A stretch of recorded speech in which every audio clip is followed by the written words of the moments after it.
Hello, beautiful, and welcome back to our little house on the mountain. Today, I am giving you 5 practical micro habits that you can apply to everyday life to unlocking your most feminine self. Because, ladies, despite what society has been telling us for decades, our femininity is not something negative. It's not something to be overcome. It's not a weakness that needs to be cured.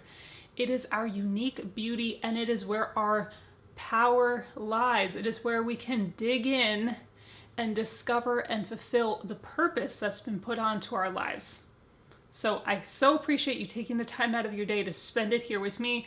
If you're new here and you enjoyed today's video, I would love to have you subscribe so that we can visit again. I always appreciate, friends, when you like the video, when you leave me a comment and let me know what you think, and when you share it with others. And just as a side note, I have a new free digital download in our store called Women Are the Moon. And this is us really understanding the uniqueness of our femininity, our bodies, and our needs as women so that we can begin to heal body, mind, and soul. My little baby over here, this precious angel, is about a week out from having surgery. And I've been having to watch him 24/7, give him the Prince treatment. He's recovering pretty well. We're in the home stretch to get his staples out. And he was voted the sweetest boy by the vet staff, which does not surprise me at all. I knew that. I already knew that. Number 1, friends, we have to become a girl's girl. Truly. And the stuff I see on the internet, I'm getting the vibe that there are not a lot of girls left in the world, and we need more. Celebrating other women, which is in fact celebrating the potential of womanhood, and loving our neighbor as ourselves, loving other women the way that we would like to be loved. Or if the person is a little hard to love, at least mustering up the respect that we would like to receive. A woman will post something and it's like a waterfall of comments, pretty much mostly from other women, picking at every single thing that person is doing, especially, this is what really gets me, especially if it's something where that woman is doing something well. She's doing something with excellence, or something good has happened to her, or she's had a really positive experience with something that maybe not everybody has a positive experience with, and women have to come in and pounce and poke holes in the entire experience. It's like we cannot allow another woman to operate in excellence, to have a good experience, to be in a great space, to succeed. This is so damaging to womanhood in general. It is very telling to me of the limiting beliefs that humans walk around with, that we as women walk around with. It's very ripe to me with the stench of what has been placed upon womanhood over the last few decades. And so on one hand, women yell, women empowering women, girl power. And then when a woman is operating in some way in her femininity and she's thriving in something, or she did well at something, or she's in a space of excellence in something, other women for some reason can't stand it. So I would argue that a micro habit of unlocking our best feminine self and all that our feminine power has to offer is to become a girl's girl, and to begin to shift the way that we speak and respond towards one another, whether we agree with that person or not, or it's the way that we would do it, or we think it's realistic or not. Whatever the case may be, we begin to respond to other women with more respect and encouragement, call out the beauty of the femininity in the other person. Now, what that does not mean is fueling each other and encouraging each other in our bad behavior, in our low standards for our femininity.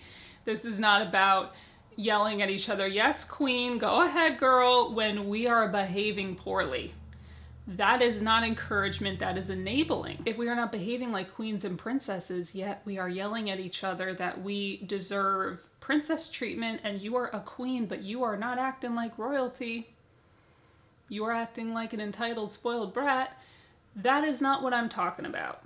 That is enabling each other in our low standards. But I'm saying if we see another woman trying her best, right? She's trying her best or she's doing something great. Deal with those inner feelings, whatever's rising up in us that makes us want to say the thing that's not nice or that's trying to tear the situation down or poke holes in it, and either just zip it, which is okay to do sometimes. You don't have to say everything you think. Zip it, or acknowledge that something's going on with you internally. Say the thing that you actually should say. It is possible. So that is micro habit number 1, is becoming a girl's girl by slowly changing the way that we as women communicate with one another.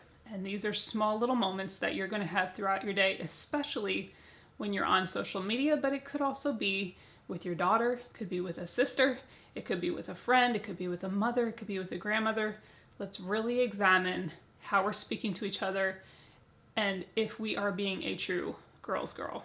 Micro habit number 2 is becoming a lot more aware of our tone and the way we carry ourselves, our posture, how we walk through the world.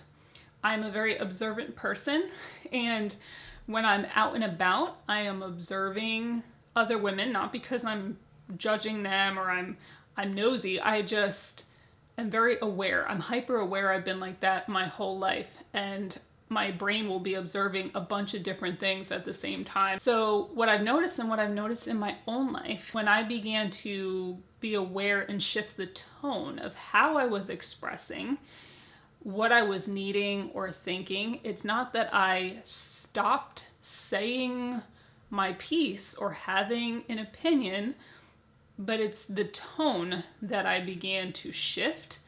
Oh my goodness, it changes so many interactions around you, and people are so much more receptive to feminine tone from women. You could truly get away with saying so many things at the right time with the right tone, and it is received 1,000% better than if you say it in an aggressive or a brash manner. Your posture also and the way you move through the world can really unlock your feminine energy.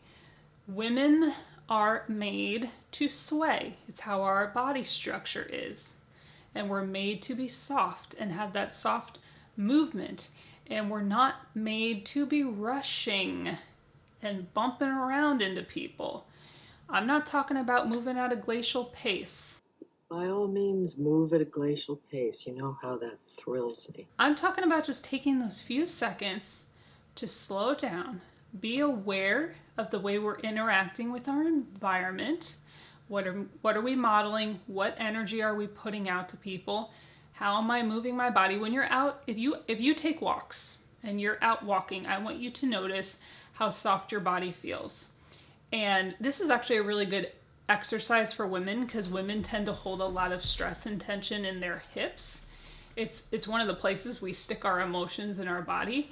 And it's interesting when you start to try to just gently and softly sway your hips as you walk, you will notice if some stuff comes up emotionally or if it feels kind of tight and tense to you. And it's a really good exercise engaging what's going on with your femininity. I also think this disclaimer is very important with this entire conversation, is that our society is no longer set up to nurture femininity in women.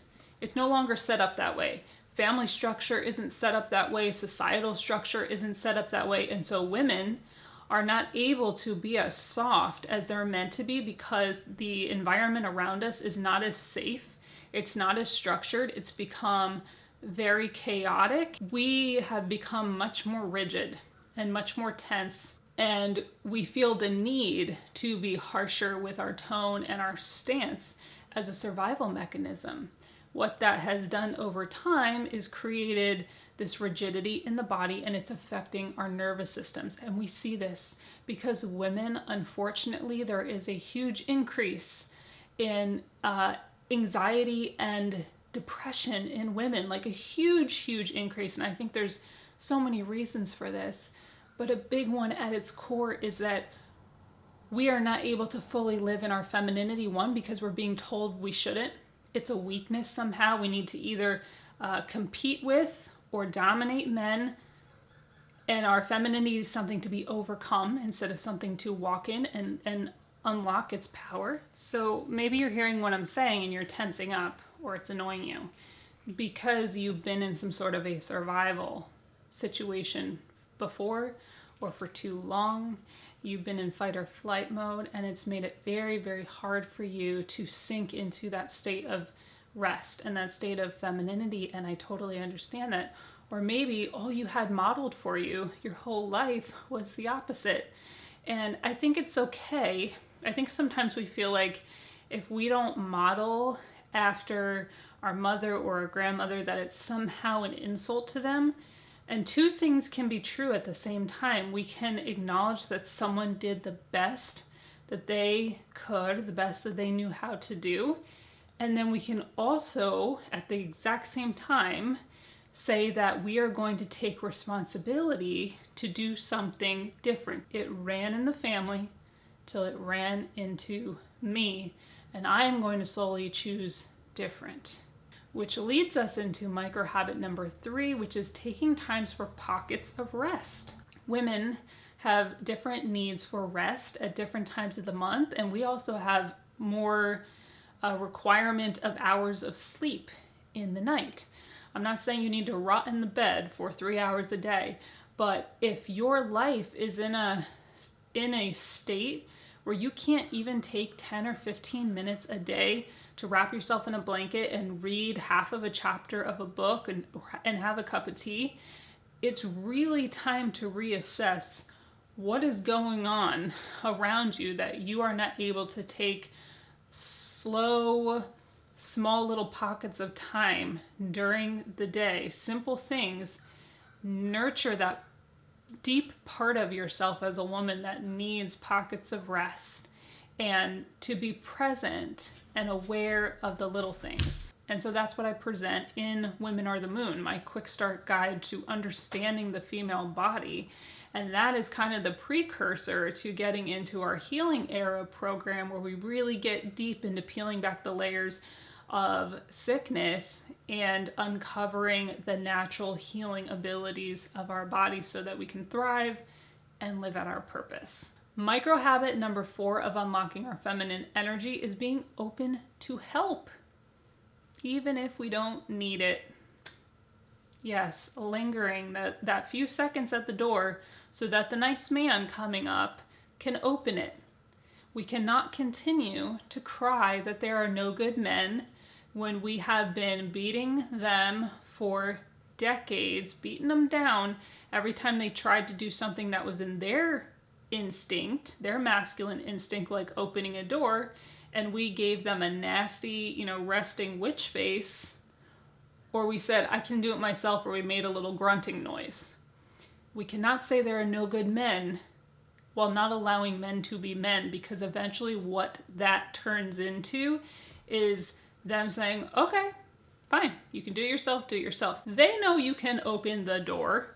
You know you can open the door. The point is not, can you physically open a door? It's a sign of respect. It's a sign of a man honoring your femininity. And if you do not allow them to honor your femininity, how are you supposed to unlock it? I absolutely encourage you to be capable of all sorts of things, but allowing in those moments yourself to just be taken care of and to chill out and to acknowledge that you're not saying that you are inept by allowing yourself to be taken care of in certain ways. And if you don't chill out and let men do those things, your nervous system is going to crack. Women are experiencing thyroid problems, reproductive issues, adrenal burnout, anxiety, depression at unprecedented rates. And yes, a lot of it has to do with diet and the chemicals around us. But I'm telling you, this push thing that women are doing in some weird invisible competition with no one who actually cares is hurting us. And they lied to us. They absolutely lied to us. We cannot do everything men can do, and they cannot do everything we can do. They lied to us, and we are the ones suffering the consequences. Micro habit number 5. Write it down, sis. Write it down. The feminine energy is in the body. It's grounding. Masculine energy happens more in the mind, right? They're always thinking a step ahead. So if you have a lot of things buzzing around in your brain, which women often do, right? It is a web in there. Go ahead and write it down. Get you a cute notebook on Amazon. Get you a cute pen and write it down. Make lists. I don't know about anybody else. If you love the high of checking a box off on a checklist, just let me know in the comments. And you can come out of your head and allow yourself to be more in your body during the day. You can even write a frantic letter to nobody and just be like, I'm feeling stressed, and just get it all out. Just write that letter. You're angry at somebody, write that letter and then burn it. Throw it in the fireplace. Probably shouldn't send it. I know, girl. I know. This world is not set up for this. But we can start to change things right here in our home. Women are incredible creatures. We are capable of so many things. And we each have something planted inside of us that God planted inside of us. But in order to unlock it fully, we have to get real about these things. I am a content creator. I'm a business owner. I have big goals for my family, but I vowed many moons ago that my first priority would always be God, family, home. I am just about to add a few more things to the brand builder course, and I'm gonna have another free mini course all about dealing with these limiting beliefs, because they're stopping so many of us from fulfilling everything that was put inside of us to pour forth into others. You are capable of so much. There's something beautiful put inside of you. Yes, and I know you've been through some things. I know. But start with these little things during the day and begin to unlock more of that feminine energy, and you're going to feel so much better. And it doesn't hurt to take care of yourself. 5 minutes, ladies, in the middle of the afternoon, just spruce up a little bit, put on some cute pajamas, you'll feel better. Okay, it doesn't have to be like full glam, but take care of yourself and don't be afraid of your femininity. It's not weakness. There is power in being what we were designed to be. So I want to thank you all, friends, for taking the time out today to choose to come to our little house on the mountain, spend a piece of your day with me. I appreciate you. You can head to our website, check out the blog, the digital downloads, the programs, ourlittlehouseonthemountain.com. I'm on Instagram at ourlittlehouseonthemountain. Yes, that's where I am. And I wanted to shout out our members and our patrons. I love y'all. I really do. And I thank you, Lord willing, Almighty God willing. I will see each and every one of you right here on the next one. Bye, friends.